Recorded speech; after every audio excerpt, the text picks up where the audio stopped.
So one thing I've noticed a lot of, that we fall into these 10-year cycles. In the 90s, we were all about building the communication in our community. And that was really something that you led more of the effort of. I would be one to work on building community in the sense of I did a lot of distribution and a lot of kind of the actions of things. I did a lot of pieces. You did magazines. Yes.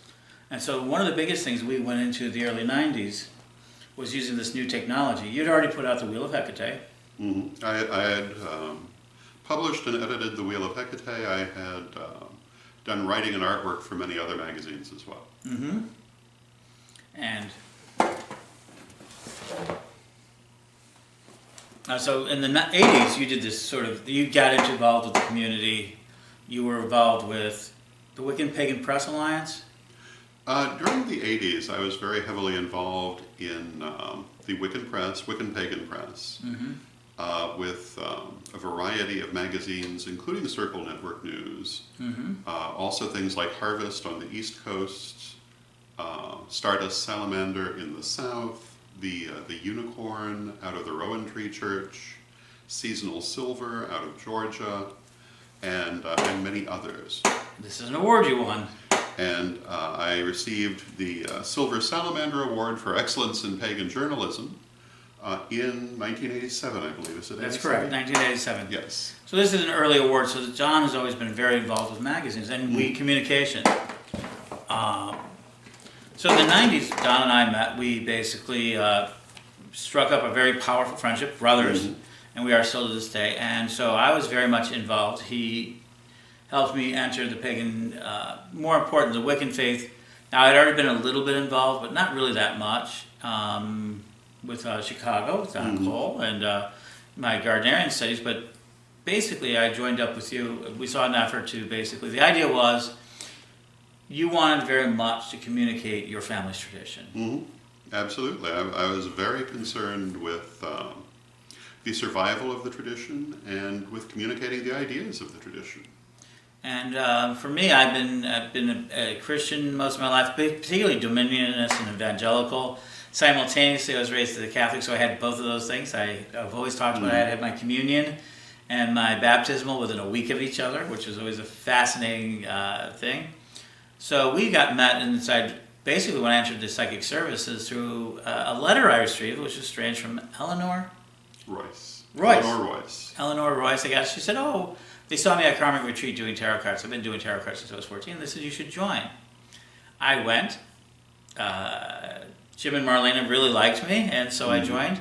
But I didn't drive. So they said, oh, you can't do a lot of the suburban ones. And they hooked me up with Don. Yes. And we had a lot of, as Don would phrase them, discussions. I would call them debates. And that's probably one of the first differences, I think, in style that we did. Because I saw them as debates. And that was still my lingering Christianism, but I was very much involved with the occult in the community in Chicago. I was out there doing a lot of different things, but for you, you saw it as a discussion. Yeah, I remember them as discussions. Yeah, and I saw them as debates. They were very wide-ranging. Yeah. And then out of that process, we realized that I had a set of skills and he had a set of desires and to kind of increase the thing. And I thought that Wicca was very good for me, and practicing was very good for me, and so it would be very good for other people. So that was the beginning of the 90s, and what we would do is, again, we would start to focus on communication. We talked earlier about magazines. So let's talk about what the 90s were. We were doing a combination of study groups. We opened our first temple up, the Universal Life Church of Gaia. We basically discovered and found laws as a paralegal at the time, what the laws were about legal administration of churches, reverendships. What does it take to be a legal minister? And we qualified ourselves for that. It would take a couple more years, but we would establish our own legal identity within the law, not within the thing, because you already had. So, well, I had been first priest of the Correllian Tradition for 10 years at the time that we met. And the Correllian Tradition really goes back. It's a familial tradition. It goes back several generations. And was really kind of involved with the spiritualist church. It was very spiritualistic. It was very much involved with the Universalist Church, which later joined with the Unitarians. Right. And considered itself a form of witchcraft. And in the way that the word Wicca was initially used, as coined by Charles Correll, it came under the heading of Wicca. Now today people fight over the meaning of the term Wicca, but we still hold to that original meaning and still consider ourselves to come under it. And we had been incorporated briefly, but it didn't offer us a lot at that time. In the 90s, we incorporated again and learned a lot more about legal structure, because familial tradition has nothing to do with legal structure. And that was a big difference. We started working with legal structures. I had made a prayer. I tell people this story sometimes, that I made a prayer to learn what the Christians knew that we did not. And then you showed up. And you had that training, which told us basically all the things we needed to know. And so, yeah, and very much I was evangelically trained as a child. I mean, I was a Dominionist. I was preaching at 5 years old, handing out Bibles. I was doing all of that. And my crash of faith came in my teenage years, realizing that this was not, well, the truth is, I'm anti-apocalyptic. I did not believe in the apocalypse. What loving God would then destroy everything they built? Just be like, to me, it was very much like the ant farm. You build an ant farm, and you bring those ants in, and you raise those ants, and all of a sudden you say that, oh, I don't like them, and you're going to destroy them all. That's a very cruel thing to do. So that was something that Wicca offered me, was the idea that I could get past that paradigm. So we entered into the 90s. We started doing, I remember Sea Priestess, the shop. I would be teaching sort of these basic workshops as I was learning them. You would be teaching ritual. We began public ritual by 91. Yes. Yeah, so that everybody At knows. least. I took on my full vows November 11th, 1991, was my first initiation as a Correllian, and from that point on we began to work. And one of the biggest things we did was we wanted to know that we had to communicate. Our first decade, so this is very important, so we really launched Psychic City Chicago, which became Roundtable Magazine. We basically created the first co-working office for psychics. Today we talk about co-working. We called it a renting office, but it was shared space. And you were very much in charge of that. You and our team. We had a team of people, and we did. You led rituals. Occasionally, I would read rituals. Yes, at one time I did a lot of ritual work. That's true. And we would do the magazines. And we would produce over 100 magazines, 100 issues over the 90s. Least, yes. And so throughout the 90s, we used this very new, and what's important to understand, it was very much new technology. Xerox. The Xerox companies had come in, built Kinko's, built all those sorts of things. So Don would do it. We talked about this. And we were like cutting edge, but you were cutting and pasting. We started out. That's how it was done then. When I first started doing magazines, you would type them on a typewriter. Later, we were using a word processor. You would cut them out, and you would tape them together. That's what cut and paste literally meant. We actually have those originals still. We do. I think we have all of our originals. And I think I have most of the magazines that I did artwork for otherwise in the 80s and into the 90s. In the 90s, I was also involved with the other people through Pathfinder Press. And I had done a lot of work for Panegyria, the magazine of the Aquarian Tabernacle. So you not learned so the other people, which was a story created by Oberon Zell. Yeah, illustrated by me. Illustrated by me and put out by Pathfinder Press. Pete Pathfinder does that. And you did a second one. Yes. School prayer. Yes, it was about school prayer based on a newspaper article that Pete got the permission for from the author. And I illustrated it. And we talked about a third one, but it never came to pass. And the idea, they were based on chick tracts. And if you don't know what a chick tract is, consider yourself blessed. But they were nasty little religious tracts that extremely radical types would leave around on subways and the like, attacking everything that was not from Jack Chick's particular brand of Christianity. They were very, very prominent in those days, and this was what Pete was pleased to call an anti-tract. It presented a different point of view, but in the same format, so that someone who might have been inclined to pick up a chick tract might have picked it up anyway, and maybe had their eyes opened. I think Aquarian Tabernacle Church is starting to produce them again. I believe they are producing them again, yes. And so that was so we saw that we use these sort of really cutting edge. The other thing that would happen is that in our shared office space, Psychic Services Incorporated, I met Captain Infinitesimal, Scott Smintak, who was dating one of our members, and he said he was in radio, and I said, "Oh, I would love to do commercials on radio," and he goes, "Oh no, it won't do you much good to do radio, but why don't you buy yourself a show?" What? Now at this point, there was nowhere in my mind that we were crossing. We were doing magazines, we were doing psychic readings, we had done one of the first psychic art and crystal fairs in Chicago. Yeah. And so we had already begun this process. We were doing public ritual, which was recorded. It was one of those early recordings. So we were... Yeah, I had done quite a bit of public access television, but never as a host, only as a guest. Right. And so this opportunity, and we were on WCEV 1490, and we got to buy what was that off time. We spent $75 an hour. In a real, honest-to-goodness radio station, not a podcast, but the old stations where if you push the wrong button, it was a big deal. Yeah, absolutely. Many lives, and probably the most famous shows that we did out of there, we would do, and we would interview the community. This is where we began our voices of the community. We would use this new technology, and everybody goes, "Well, how'd you get that?" And we bought it for ourselves because we believed, and this is a big thing that we even that early on, we have to control our own media. We had to control our own voice. I mean, this was about it. So it was an hour show every week for about 3 years. We interviewed a lot of people, especially the Ouija board. Ouija board's Gateway to Hell is probably one of the most famous ones we did. That was memorable. I remember using a gold coin for a planchette. Yeah. For a live Ouija board. Not the most exciting idea, but we did that. And what did the Ouija board say? Do you remember? I don't. It spelled out the sentence, "Don is psychic." Yeah, I remember that. Yeah. Or in other words, why are you using this? Why are you using this? And but we also interviewed a lot of the leadership of the Chicago community, Donna Cole, Vicki Carlson, and what we did is we used it to create a community. And while it lasted about 3 years, we saw that it was a very important tool. So we would always use the most important tool. We would continue on with magazines, and then at the 1993 Parliament of World Religions, I would probably receive. I'd been working on the Parliament of World Religions as the first pagan volunteer. Most people don't realize it. I worked on the office for a couple of years. And when I got there, I got to be assistant stage manager, so I got to learn a lot about how the Parliament works, and I became very enthralled with it. But we were very much scorned. I mean, the Greek Orthodox Church walked out and everything else. And at that point, Don's vision that he had really laid home that we needed to be accepted. But the important thing about all this is, so the 90s represented communication.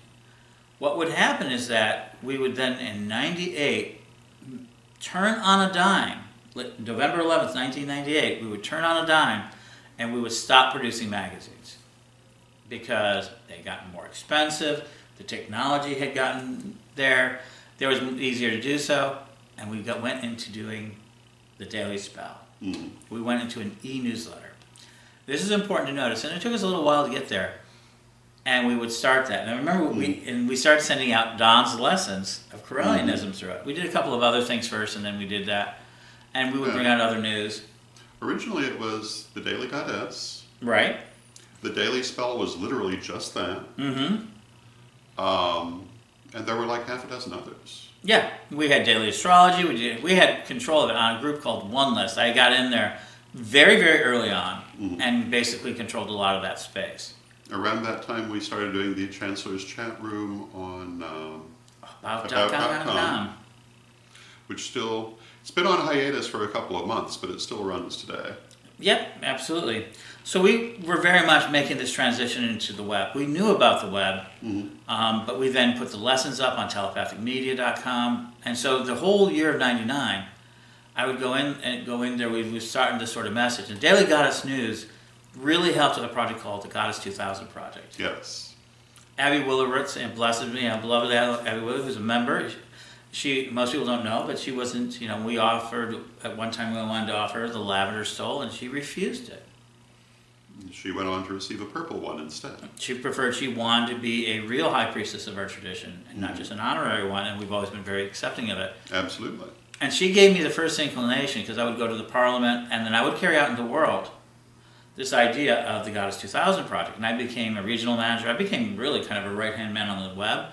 And this was a real thing because I learned, oh my God, we went to 65 countries. We had hundreds of groups involved and produced, I believe, more than 1 million pieces of art. Beautiful pieces. Beautiful pieces, ranging pieces, simple pieces, kid pieces, all sorts of pieces. And throughout 2000. A goddess on every corner. And through these communications, through the Daily Goddess News and the communication, people you knew, but people that started backing us, and people who joined us, Reverend Laura Jane's daughter, the Fellowship of Isis. And at that time, I didn't know if I could make it to the Parliament of World Religions. I was a little short, and I was doing a little bit of fundraising. I sold off my D&D collection. Yes, painful it is if you're a D&D'er. You know how painful. So I wanted this, and she then basically said, well, I want you to represent the Fellowship of Isis of LA, of the Los Angeles, of her group. Temple of Isis, Los Angeles. And then she got permission from Olivia to let me go ahead and act as that voice. Because Olivia has a lot to do with my history too, but that's not today's subject. And that was the 98 Parliament 99. in South Africa, 99 Parliament in South Africa. Yeah, absolutely. 1999 South African Parliament. And so, and what would he do? Don handed me his camera. Lori Dakey, one of my friends to this day, handed me her laptop. And we went there and we filmed it. Some of the film's still out there. Some of it we've never seen the light of day, which will. That's true. Some of it is on Magic TV, a very little bit, and there's an awful lot that isn't, because Magic TV came along a lot later. We had not, we're jumping ahead, but we did do this video to make sure that we had a record. And from there, the Daily Goddess News really blew up because we were reporting live, as a Pagan reporters, live from that floor. I was able to get in there and I was doing live reports from the Parliament in the form of text. And so that was the thing. And I came back with a basic single premise. So Don was working the Daily Spell. People were taking the essays. They were doing the subjects. We were like that. And all of a sudden, we had 6 mentors helping us. You had 26,000 essay tests. Yes. Tests. Tests. Individual 13. Individual tests that a total of 7 of us were trying to deal with. Right. And it was growing every day. And one of the things we did, Spirit didn't let us, is when I set up the original group, I did not set it up as a closed group. A lot of those groups were. The Daily Goddess News was never intended to. The I Ching, astrology, we brought out a lot of that. Daily Goddess News was the most successful of all those projects. And in that, so Don, we saw this, and so Don had this sort of thing, and I came from the Parliament, the need that we needed to do better education. So, boom, the beginning of this sort of change. So in the 90s, you saw us go ahead and complete the project of outreach to the community, creating sort of these powerful newsletters, this sort of personal communication in text. And we continue to do so. And from it, we began to see your tradition and mine start to really expand. I mean, we had hundreds and hundreds of members. By the end of the 90s, it was an international tradition. That's right. We had picked up our South African temple. We had a few other people out there in the world. And we grew. And one of the reasons, why do you think it grew so much? Well, I'm not exactly an impartial person to ask. I think it grew in part because the information, the teachings of the tradition are very accessible in and of themselves. And also, physically, they were accessible to people. People who could not find teaching in other ways because perhaps there were not temples in their neighborhood, perhaps they were geographically isolated, perhaps they were disabled. They could find teaching with us, and the teaching that they found was very open, very common sense oriented, and very spiritually accessible, as well as physically accessible. So in the 90s, we focused on getting the information out there on how to be a Wiccan, how to be a witch. We didn't believe in being oogie boogie. Right. There were a lot of people who wanted to be all oogie boogie about it. And our attitude was, we are a happy, welcoming community. And at the same time, and I had a very big, again, like my baptism and my Catholicism, I was also working on Gardnerian, and I didn't like a lot of the gatekeeping that we were doing. To me, one of the things I loved about working with the Correllians is that I was able to avoid the gatekeeping. Yeah, we had no gatekeeping to speak of in any conventional sense. We do have levels of clergy, but that's another matter. Yeah, anyone could aspire to them. And we recognized that we were really, we come to 2000. The famous story is I was really saw Don struggling with this. We were all struggling with that sort of thing. I was still putting out information, and I basically used magic. And I said, "Oh, I need enlightenment," and I lit an orange candle for enlightenment. And the very next day, I saw Phoenix University bus. The Phoenix University. Now you think Phoenix University and online education, not heard of. It was like everybody was making fun of it. And I go, "That's our answer." And it would take me about a year to find a terrific programmer, a genius of a programmer, in Lisa Tuitt. Yes. And Don was writing these courses, and we had the first degree done. We had the 5 Mystic Circuits, and we put it all together. And that's September 4th, 2001, we opened it. Yes. Basically, 10 years after we made the pledge to communicate and spent the year creating Decade, our first decade. And this is an important central part to understand. Then we entered into, in the 2000s got his 2000 project. We learned about the internet more. In 2001, Lisa Tuitt, Don Lewis, Ed Hubbard opened Witch School on September 4th, 2001. Yes, a week before 9/11. And we wouldn't realize how much that would change us too.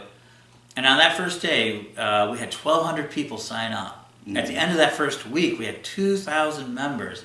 And what it did was we, again, utilized the best technology. We spent a lot of sweat, blood, and tears. And we created an automated system for the tests. And we got all sorts of terrible. I mean, when I presented the idea, one of the most famous things I presented the idea before it was that I want other groups to join us. We always wanted other groups to join us. And I was there with Oberon Zell, Rick Johnson, Gemma Baker at Crossroads, where, in other parts of the story, where I became even more known as Ed the Pagan because of media-oriented. They all laughed at me. I mean, just didn't laugh. They belly laughed. But that didn't deter us. We never got deterred by that.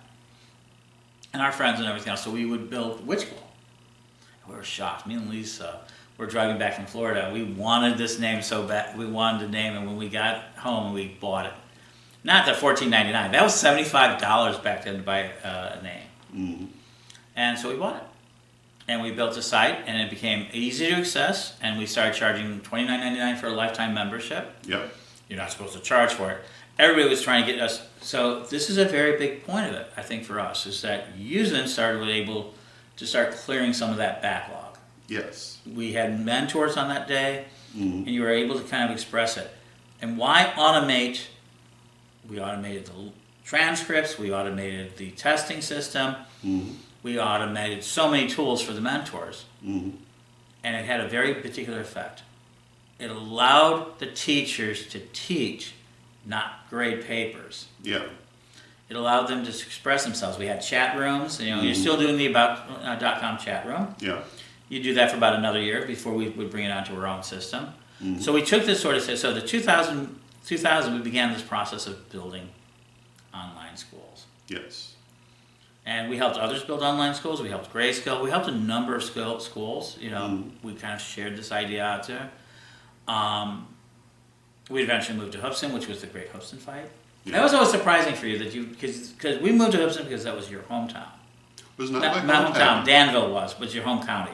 Yeah, it was my home region, and I was not expecting any particular controversy because I had been publicly pagan since '76. Yeah. And never encountered any significant issues there. So I was surprised to find that there were people who had issues there. In fact, in Danville, in the '70s, you could buy books on Wicca in downtown Danville on Main Street. And I did. Although anyone who remembers the '70s will know there weren't that many of those, but they would show up right there in Danville. And he was selling them right in his shop, and nobody thought anything of it. And it was not a metaphysical shop; it was actually a tobacconist. So I was a little surprised to find that reaction from what I did not consider that kind of area. Right.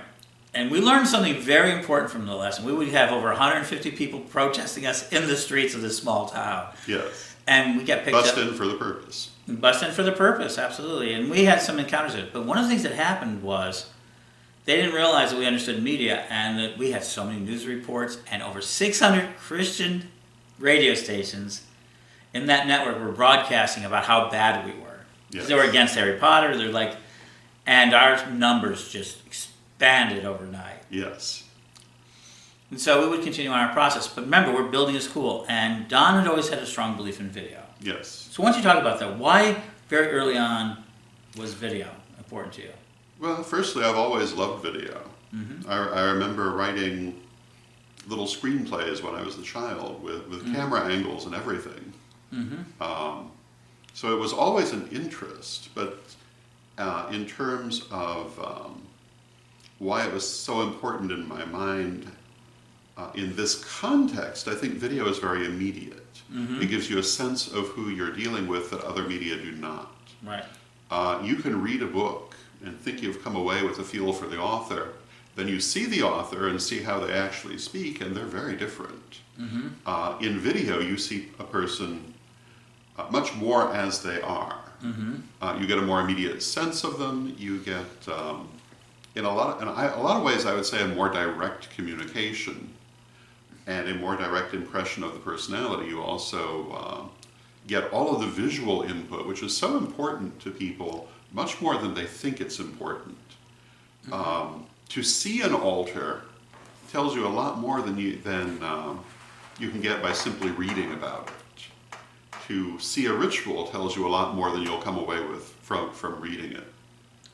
And with a lot of the video that we've done, we would go to events and film parts of the events, interview people, and we were doing that in the 90s. Right. And there are old videotapes of people like Donna Cole-Schultz that hopefully will one day be transcribed.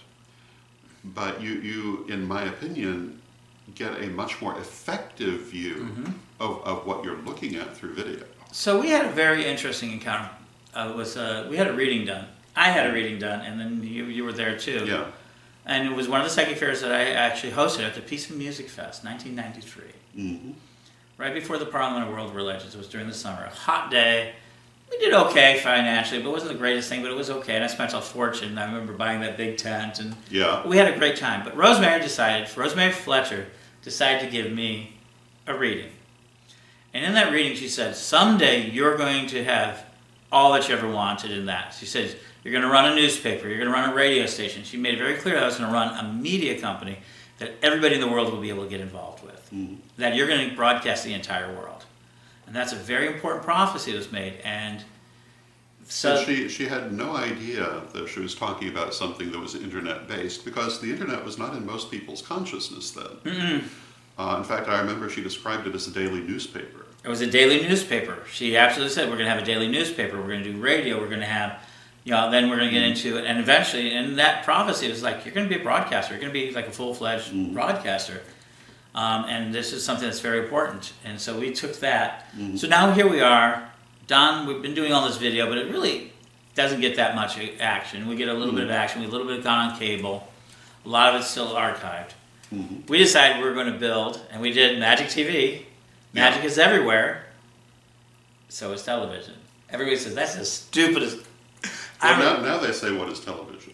It was kind of our motto. So magic is everywhere, so is television.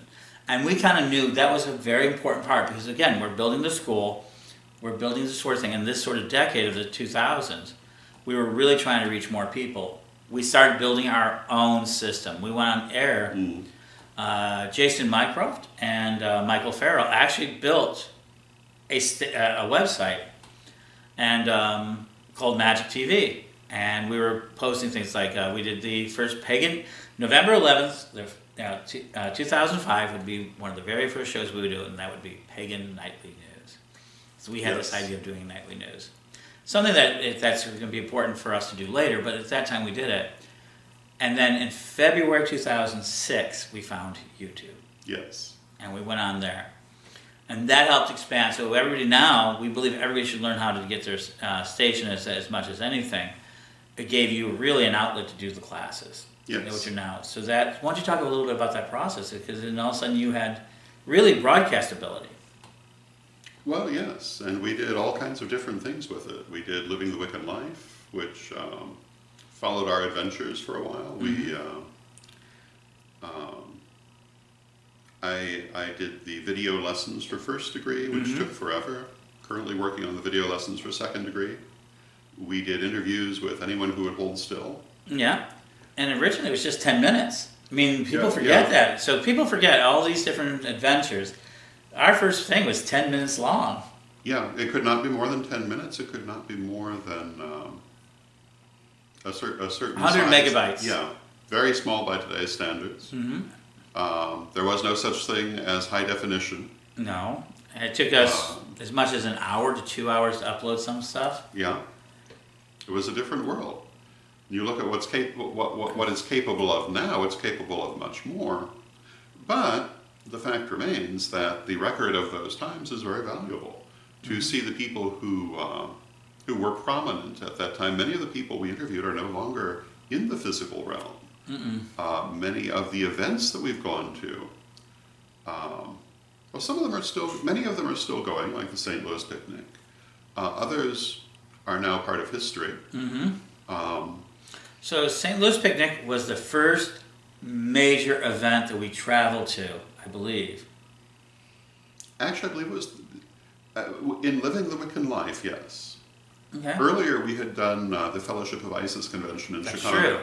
And the Fellowship of Isis convention in Chicago still goes on, but in those days it was run by the Archpriestess Dina, who is no longer in the physical, and it had very interesting things.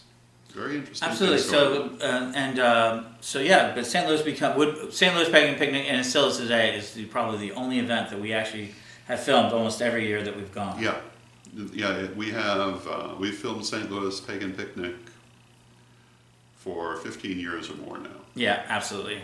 They're big, and we've always been really blessed that they're big supporters of us. Wonderful event. So Pantheacon, it's going to be Pantheacon. We were the first to actually be allowed to film openly in Pantheacon. We had that reputation, and there's a lot of events we did. So we started capturing the Obama. So it would be important. The Obama. Yeah, there was a blessing ritual when President Obama was inaugurated. We filmed that. It's still all available. So we knew that the video, but in 2005, nobody really believed in video. Everybody was like, "Oh, why would we have a camera?" Remember, the community really resisted this idea of video and being in videos. There was a lot of resistance to it, and again, why are you sharing? Which was something that you didn't share? They started to get some acceptance. Membership was growing. So we were very focused on making sure that we served our members. Yeah, it was odd to me. Because throughout my career, I'd always been involved in things that were outreach. The pagan press community was very, very focused on outreach, at least as I experienced it. So it was odd to me that so many people seemed to not like that idea. And then we were in Houston and everything else, and all of this began to keep going. And so we continue. And so the rest of the 2000 story is very simple. We filmed. We wrote classes, we built courses, we upgraded the system, continued on. 2009, we would jump into podcasting. In 2009, we would then jump into the next project. So we were at 2009, it was like, okay, we did a rewrite of Witch School. People don't realize we did a big rewrite of Witch School to keep it contextual. And we decided that we needed this idea of blogging, and this idea of podcasting came in. And we hadn't been out of radio. In 1999, we'd left terrestrial radio. It was no longer necessary. We did one of the very first IRC radios, our first internet radio shows, back in 99. We joined Blog Talk Radio, and we began podcasting. We would start the Daily Spell. Again, remember, we'd always been doing this Daily Spell, but we moved out of the Yahoo groups onto a Ning site. And we would do another thing, literally 10 years ago. And we would make another big exchange. It's very important. We would then say, how can we communicate better? We had already done the email groups. We had already done the terrestrial radio. We had already done the newsletters. We had already done, and continued to do newsletters. We hadn't stopped. We continued to do all of it. We decided we needed to have a social site. And we built Witch School Social. It wasn't a Daily Spell. That would come much later. Yeah. It was a Witch School Social site. We built a site so that we can do more of stuff inside. And then we would join Facebook and Twitter. Yes. So we decided that in order to communicate, we had to exchange our ideas And it was tough. A lot of people didn't want to do it, but they agreed with us. But we continued to do it. And we started to go on Facebook literally 10 years ago.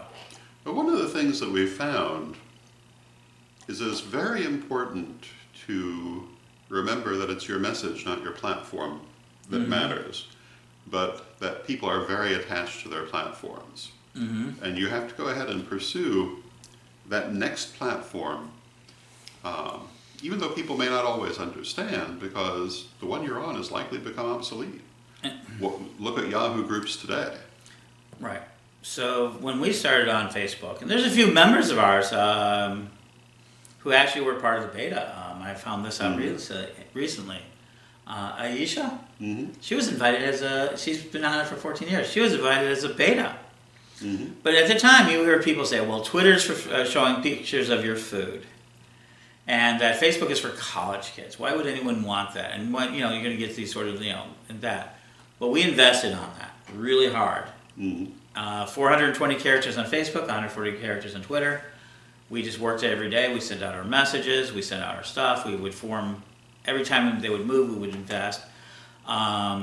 We would get on other social platforms. We would then, and the most important platform we did is that we started doing podcasting on a daily basis. This is the essentially thing.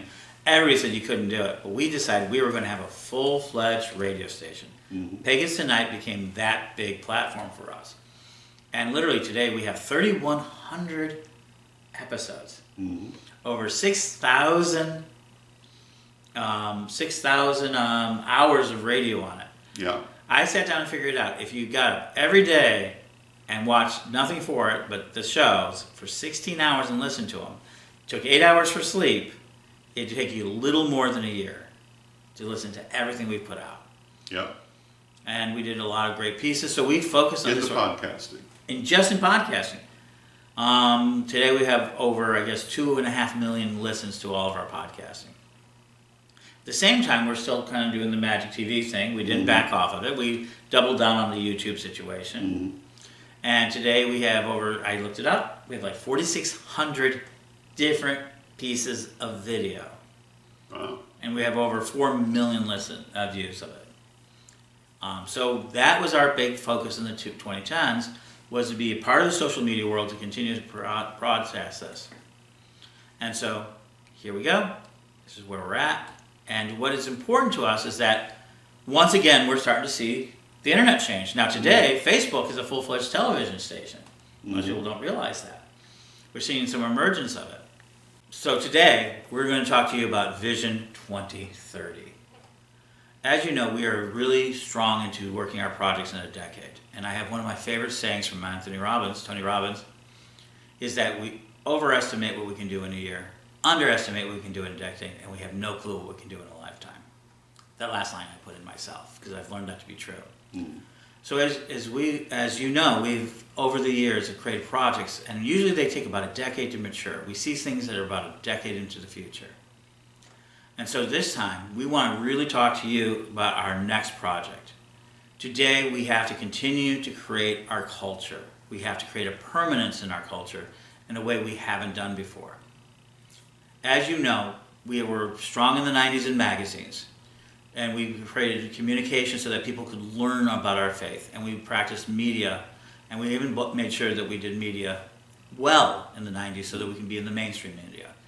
In the 2000s, we went out and created a school, a very powerful school that would help people become, no matter what walk of life they were, no matter what they wanted to do, no matter who they were able to get an education from anywhere in the world with us. And in that process, we gave it to them in any form we can give it to in video, which gave birth to Magic TV. In the 2010s, we began to expand that and give a platform not just to our own school, but to our community through Pagans Tonight Radio, Magic TV, Facebook, Twitter, and the social media. So we made sure that we were integrated into the social media. So we see another shift happening. And that shift is we need to take much more control of our data. 10 years ago, you wouldn't even talk about controlling your data, but now we know we have to take control of our data, control of our archives, and create permanent cultural structures out there to do so. And at the same time, we need to go ahead and become a full-fledged broadcaster of shows. We need to create not just informational material, but entertainment and every type of show you can imagine. And that's kind of where we are now. We see that this is a really important aspect. Would you agree? Mm-hmm. Well, you can't complain about how other people portray you if you're not also portraying yourself. Mm-hmm. Yeah, if you want to be seen as you are, you must take control of your own image, and you must get it out there for people to see. Otherwise, people will portray you however they want. And you've been very much involved as a community pioneer from the Wheel of Hecate. Well, earlier than that, but yes. Oh yeah, absolutely earlier. But your biggest endeavor personally, Yes. Yeah. that you would go ahead and go beyond just working with other people's systems into the Tarot of Hecate or the Wheel of Hecate. Yes, the Wheel of Hecate magazine. Wheel of Hecate, and then you did Psychic Chicago magazine, Mm-hmm. Roundtable magazine, Yeah. and then we went into doing the Daily Spell, Yeah. and then writing classes for Witch School, Mm-hmm. which would eventually get us 6 books published, right? Yeah. At least. No, yeah, 6 personal books Mm-hmm. published out of that. You would get that published out there, so we met that. Then we would go into, then you did Magic TV, and to Yeah. this day you did daily vlogs. You still do daily vlogs that answer people's direct questions. I still do. I don't do them necessarily daily at this point, but I still do them. You didn't I have plan to resume them on a daily basis, but while we've been working on the school rebuild, it's been a little much. Absolutely. But in this process that you saw then, so very early on, you saw the need to communicate. I've always been focused on communication.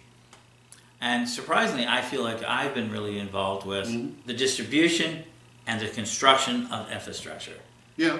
I've always felt that I'm much more of an architect than I am than the actual. So I feel like I build cyber houses and internet houses and these communication houses that other people can live in. Mm-hmm. Yeah. And that brought us to Pagan Tonight Radio, which was a very proud thing. Magic TV continues today as one of the oldest and one of the more powerful accounts because we can do a lot of things. I find a lot of other accounts. That's true. We can do things on YouTube. Magic TV at YouTube that other YouTube channels cannot do because we have been there so long and have been grandmothered into a lot of things. We were there before YouTube was really taken off. We were there within 6 months of them actually forming. So we've seen this over and over again. We did, and Blog Talk Radio. We've done that. Was able to the voices of the pagan world, and we had great station managers. We had great shows. We give them that, and so we have these sort of presentations. So today we have to go a step further. We need to create permanence. And so what do I mean by permanence? Well, and that means we are now focusing ourselves on helping establish real-time temples. You're right. Physical spaces.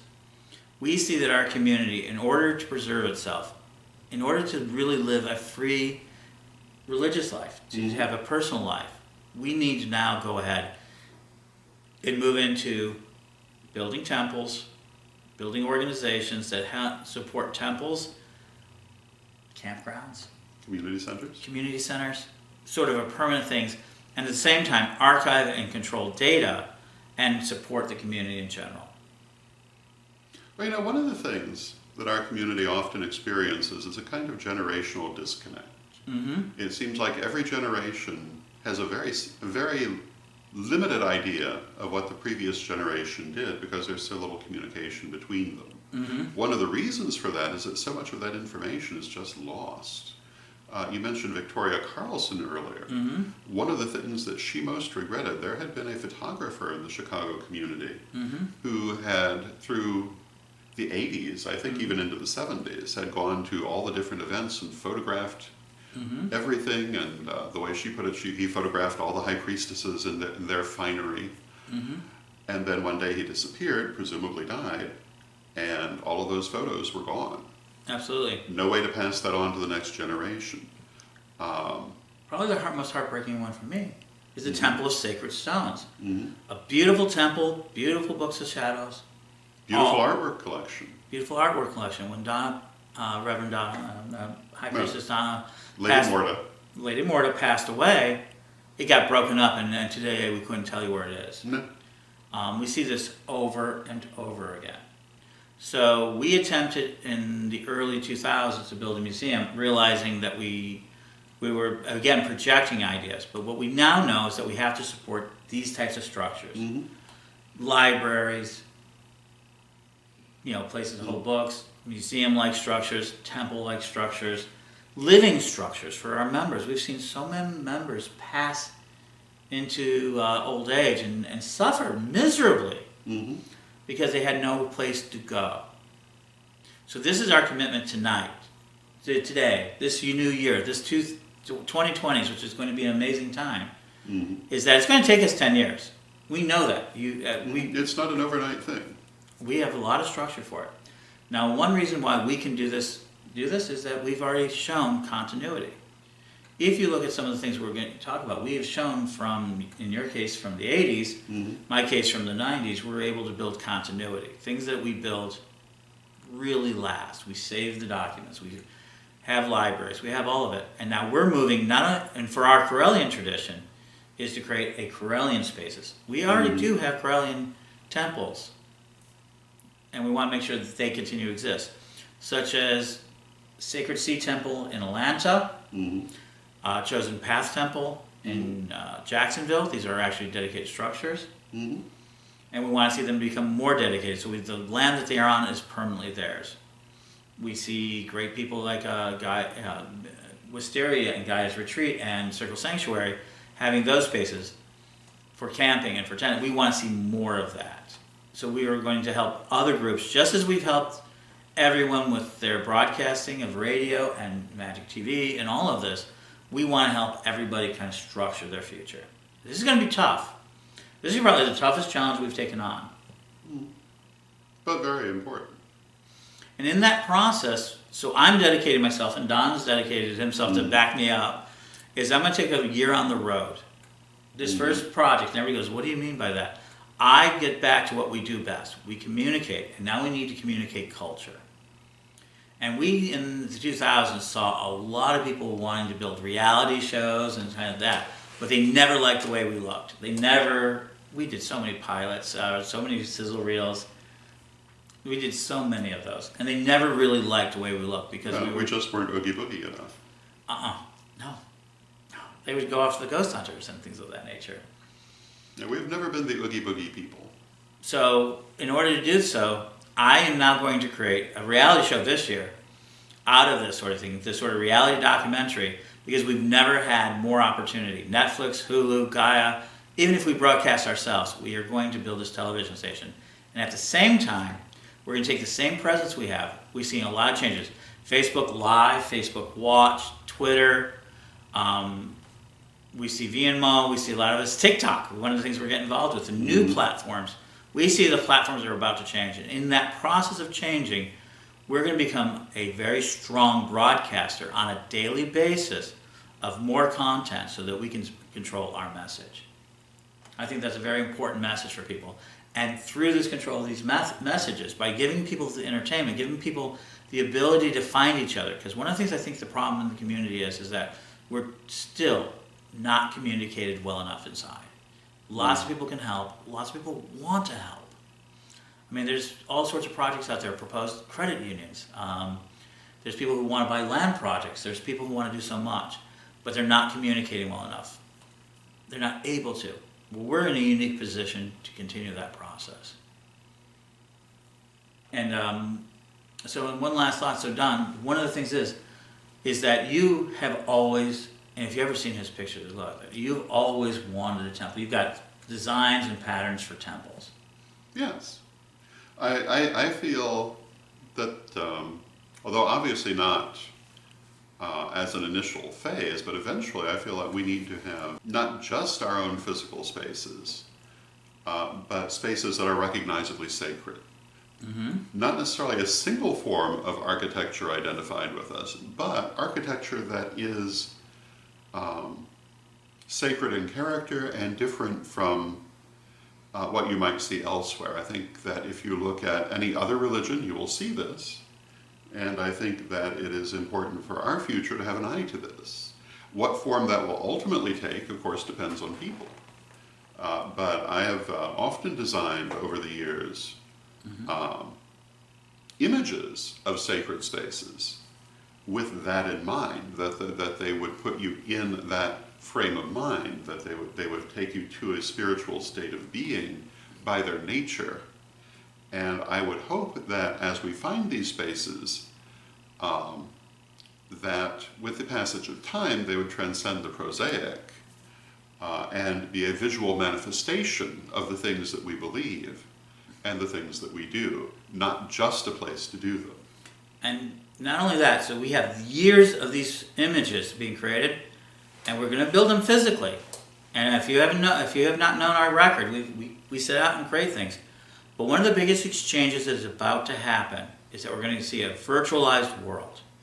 So we are able to build these spaces not just in the physical, but in virtual reality, where you and I and all of us can go out and through our astral projection onto the internet world is going to be able to see these images as well. So these will be there. We're going to use these spaces to create archives. So we're going to save our history. We may hear about a lot of things that are going to happen over the next 10 years, but we're going to create spaces that are sacred to us. They're going to hold our history. They're going to hold our space. They're going to hold our faith. They're going to hold our entertainment. They're going to hold our nature.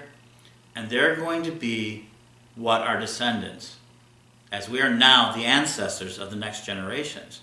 And we're going to make sure that we convey more than ever before. And this is a Project 2030. Lawyers, builders, construction people, all of it. We're going to create both the legal structures necessary to make this happen. We're going to create the motivational structures to make this happen. And most importantly, we're going to create the communication to allow everybody to benefit, not just our own tradition. And I think this is a very powerful aspect of it. So our last thought here is that I believe is that, do you want to join us? I know the tradition, Correllian tradition, is very much into this. Absolutely. Absolutely. And so if you don't think it's possible, just remember this. You do overestimate what you do in a decade. You do overestimate what you can do in a year. Simply put, this year, all I'm going to focus on is creating that first reality show, that first set of things, just like I created a year of podcasting, just like we created a year of Magic TV. And we struggled with it. And I'm going to struggle with this, and you can help me with that by helping travel. And we underestimate what we can do in a decade. More hundreds of hours of video. Literally thousands of hours of videos, thousands of hours of radio. So right today you can say, oh, that's just not true. But if you know what we can do, I think you'll understand this better. So we're going to struggle this year in 2020 to get this vision down, but we're going to take and make sure that we're representing the media properly, and through that representation in the media, we're going to help put people together so that they can build their projects and we can support them in any way they can. And most importantly, I think while I'm out being Ed, I think Lord Don here, I think one of the most important things that he does is that he has a very important role to play in all of this. And that is that he will continue to work with leaders across the board. And you have. Absolutely. So I want them to leave with one last thought. One really important thought. So people don't know one of my life missions was to get the Parliament of World Religions to recognize us as a global faith. Mm-hmm. In 1993, we were ostracized, we were barely recognized, and then that would happen. But in 2009, you went to the Parliament of World Religions. Mm-hmm. I was so proud to have you there, and it was the year that we saw no Wicca. Mm-hmm. No Wicca whatsoever. So we did not see Wicca. Paganism was there. Paganism was an indigenous faith. And that really kind of cut. It really cut deep. Mm-hmm. And so in 2018, which is an important part of our decade-long century, Don proposed, and we helped, a lot of people helped out. Can you talk about that aspect of presenting the global, Wicca as a global faith of the Parliament of World Religions? Well, it was involved with the Global Wicca Summit, which was an official pre-Parliament event, which was broadcast through Pagans Tonight Radio, through Magic TV, and through a variety of other platforms. And at the Parliament, we had a panel talking about the things that we observed and experienced through that process of having the Global Wicca Summit. It was myself, Belladonna Laveau, Stephanie Leon Neal, Dusty Dion, and of course Selena Fox. And we had a wonderful presentation to a packed room, and very well received, and basically on the idea of Wicca as a global religion. And we felt very good about it. So this and is, you can see it on Magic TV. and we recorded it, and the summit's still available too on the Yes. Daily Spell. So understand, we're not just talking fantasies here. Dream well. And this underscores what we're actually talking about. You don't have to take our word for the fact that there was a Global Wicca Summit. It's all preserved there to see. You don't have to take our word that this was presented at the Parliament. It's there to be seen. You don't have to take our word about the Fellowship of Isis conventions in Chicago. They're there on Magic TV. The St. Louis Pagan Picnic, it's there on Magic TV. The inaugural sweeping of Obama presidency. Absolutely. I mean, that was kind of one of those national events. It's the only thing of its kind that I'm aware of having happened. You can see it on Magic TV. It's still there. Regardless of your political opinions, as an event, it is history. And so now we're telling you that we need to do this even better. Our cultural transmission needs to be more permanent. So not just are we're asking it for our tradition, but we're asking you to join us to preserve and protect your tradition. Let us help you in this creation. And with that, I thank you for listening to us. Vision 2030, the transmission of culture, the permanence of our community is very important. Absolutely. And so join us for Vision 2030, our next big